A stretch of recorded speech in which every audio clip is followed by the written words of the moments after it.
আসসালামু আলাইকুম ভিউয়ার্স, আমি ডাক্তার মাসুম সরকার বলছি। আশা করি আপনারা সকলে ভালো আছেন। নর্মোজোস্পার্মিয়া উইথ পাইওস্পার্মিয়া বলতে কি বোঝায়? এই নর্মোজোস্পার্মিয়া উইথ পাইওস্পার্মিয়া থাকলে বেবি কনসিভ হবে কিনা এবং এর কারণ কি কি লক্ষণ প্রকাশ পায় এবং এর চিকিৎসা পদ্ধতি সম্পর্কে বিস্তারিত আলোচনা করব ইনশাআল্লাহ। নর্মোজোস্পার্মিয়া উইথ পাইওস্পার্মিয়া বলতে বোঝায় যে নর্মোজোস্পার্মিয়া হচ্ছে শুকানোর যেই মূল তিনটা ফরম্যাট, শুকানোর কাউন্ট, স্পার্ম কাউন্ট, মোটিলিটি এবং মরফোলজি তিনটাই স্বাভাবিক পর্যায়ে রয়েছে, তবে এর সাথে ইনফেকশন রয়েছে। পাইওস্পার্মিয়া হচ্ছে ইনফেকশন, আর এই ইনফেকশন যদি আপনার বীর্যের মধ্যে অধিক পরিমাণে থাকে, অর্থাৎ যদি আপনার বীর্যের মধ্যে ডব্লিউবিসি শ্বেত রক্তকণিকার পরিমাণ খুব বেশি থাকে, তাহলে এই শ্বেত রক্তকণিকাগুলো বীর্যের যে গুণগত মান এটাকে নষ্ট করে ফেলে, এর যে ডিএনএ স্ট্রাকচার ক্ষতিগ্রস্ত করে, যার ফলে স্পার্ম এই ফিলিপিন টিউব পর্যন্ত পৌঁছাতে পারে না, আর এর কারণেই বেবি কনসিভ হয় না। তো যাদের পাইওস্পার্মিয়া খুব বেশি পরিমাণে ইনফেকশন থাকে, এর নর্মাল রেঞ্জ হচ্ছে 4 থেকে 5-এর মধ্যে থাকতে হবে, আর যদি বেশি থাকে তাহলে কিন্তু সমস্যা, এই যে শুক্রাণু ক্ষতিগ্রস্ত হয়, আর এর কারণেই বেবি কনসিভ হয় না। তো আমরা যদি রিপোর্টের মাধ্যমে বিষয়টা দেখি, তাহলে দেখুন এই যে এটা হচ্ছে নর্মোজোস্পার্মিয়া রিপোর্ট। নর্মোজোস্পার্মিয়া হচ্ছে যে স্পার্ম কাউন্ট এখানে 80 মিলিয়ন রয়েছে, এখানে 16 মিলিয়ন থাকলেই নর্মাল। আর অ্যাক্টিভ মোটিলিটি এখানে দেখেন 45% রয়েছে, এটা যদি 42% থাকলেই নর্মাল। আর মরফোলজি এখানে দেখেন 55% রয়েছে, এটা 4% থাকলেই নর্মাল। তো এটা হচ্ছে নর্মাল রেঞ্জ, এর চেয়ে বেশি থাকলে ভালো, যদি কম থাকে, যদি এর চেয়ে কম থাকে তাহলে সমস্যা, আর যদি এই পরিমাণ থাকে বা এর চেয়ে যদি বেশি থাকে তাহলে কোনো সমস্যা নেই। এখন সমস্যাটা হচ্ছে কোথায়? ওনার তো নর্মোজোস্পার্মিয়া, মানে ওনার বীর্য রিপোর্টটা নর্মালি ছিল, কিন্তু সমস্যা হচ্ছে যে এই যে দেখেন এখানে 5 সেল লেখা আছে, কোনো রিপোর্টে ডব্লিউবিসি লেখা থাকে, হ্যাঁ, বা লিউকোসাইটও লেখা থাকতে পারে। এখানে দেখুন যে এটা 20 থেকে 30 HPF, এটা 4 থেকে 5 পর্যন্ত নর্মাল, যদি এর বেশি থাকে তাহলে ইনফেকশন হিসেবে ধরা হয়, তার মানে কি ওনার প্রচুর পরিমাণে ইনফেকশন রয়েছে।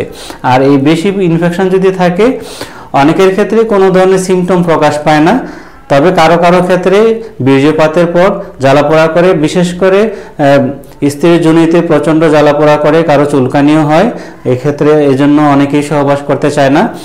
আর কারো ক্ষেত্রে যে প্রস্রাবের পরে জ্বালাপোড়া হয়, বীর্যপাতের পরে জ্বালাপোড়া হয়, অনেক ক্ষেত্রে হালকা জ্বর থাকে, বা অনেকের ক্ষেত্রে একটু ব্যথাও থাকতে পারে, আর কারো ক্ষেত্রে কোনো সিমটমই বা কোনো লক্ষণই প্রকাশ পায় না। আর কারণ হচ্ছে কতগুলো কারণ রয়েছে, যে সমস্ত কারণে এই সমস্যাটা দেখা দিতে পারে, এই ইনফেকশন পাইওস্পার্মিয়া হতে পারে। এর কারণের মধ্যে রয়েছে সংক্রমণ।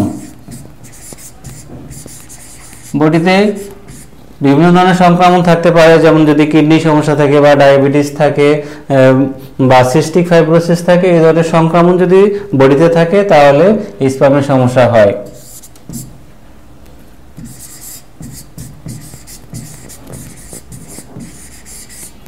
জননতন্ত্রের সংক্রমণ,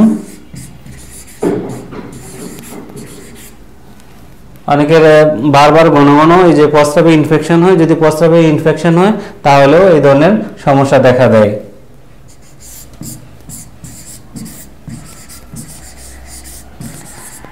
যৌনবাহিত রোগ,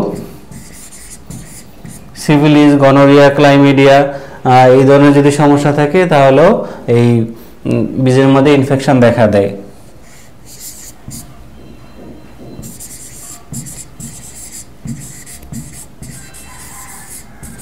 মূত্রনালীর সংক্রমণ থাকলেও এই ধরনের সমস্যা হয়। অনেকের ক্ষেত্রে দেখা যায় যে প্রস্রাবের নালী সরু হয়ে যায়, মূত্রনালীর সংকোচন, যাকে স্ট্রিকচার বলা হয়।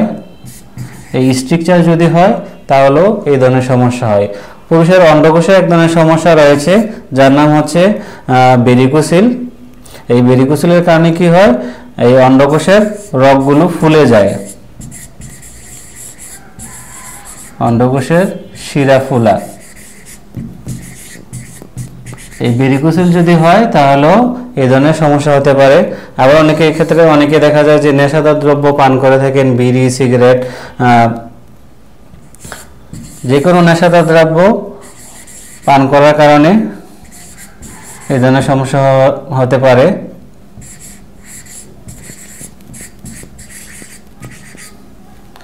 তো এই সমস্যাগুলোর কারণে হয়। আবার কিছু কিছু ক্ষেত্রে জেনেটিক কারণ হতে পারে, যে পূর্বপুরুষের যদি সিফিলিস, গনোরিয়া এই ধরনের থাকে, যেমন বাবার বা দাদার এই ধরনের যদি সমস্যা থাকে, তখন এটা জিনের মাধ্যমে আমাদের শরীরে প্রবেশ করে। তো এই জেনেটিক্সের কারণেও এই ধরনের সমস্যা হতে পারে।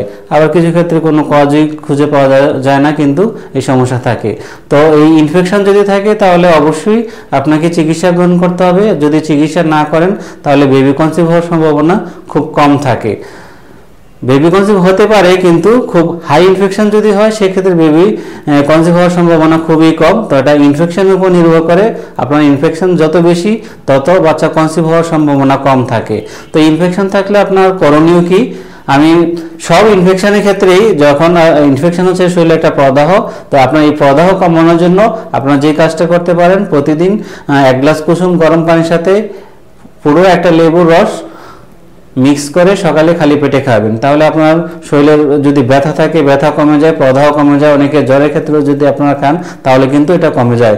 তাহলে কি হয়, আপনার এটা প্রদাহনাশক হিসেবে কাজ করে হচ্ছে আপনার গরম পানি এবং লেবু রস, সেটা আপনারা খেতে পারেন। আর পাশাপাশি চিকিৎসা করতে হবে। চিকিৎসার জন্য আপনারা অ্যালোপ্যাথিতে ইনফার্টিলিটির ডাক্তার দেখাবেন, কারণ এর জন্য অনেক ক্ষেত্রে অ্যান্টিবায়োটিক সেবন করতে হয়। আর হোমিওপ্যাথিতে আর চিকিৎসা রয়েছে, হোমিওপ্যাথিতে আর খুব ভালো চিকিৎসা রয়েছে, যাদের কোনোভাবেই অ্যান্টিবায়োটিক খাওয়ার পরেও অনেকে দেখা যায় যে ইনফেকশন দূর হচ্ছে না। সেক্ষেত্রে আমি বলবো যে হোমিওপ্যাথি হচ্ছে বেস্ট একটা চিকিৎসা। এই হোমিওপ্যাথিক চিকিৎসার মাধ্যমে আপনার এই ইনফেকশন দূর করা সম্ভব। তো কেউ যদি রিপোর্ট দেখাতে চান তাহলে আমাদের হোয়াটসঅ্যাপ নাম্বারে পাঠিয়ে দিন। চিকিৎসা এবং পরামর্শের জন্য আমাদের সাথে যোগাযোগ করতে পারেন। দেখা হবে পরবর্তী ভিডিওতে। আর ভিডিওটা যদি ভালো লাগে তাহলে অবশ্যই একটা লাইক দিবেন, কমেন্ট করবেন, বন্ধুদের সাথে শেয়ার করবেন, সাবস্ক্রাইব করে আমাদের সঙ্গে থাকবেন। আল্লাহ হাফেজ।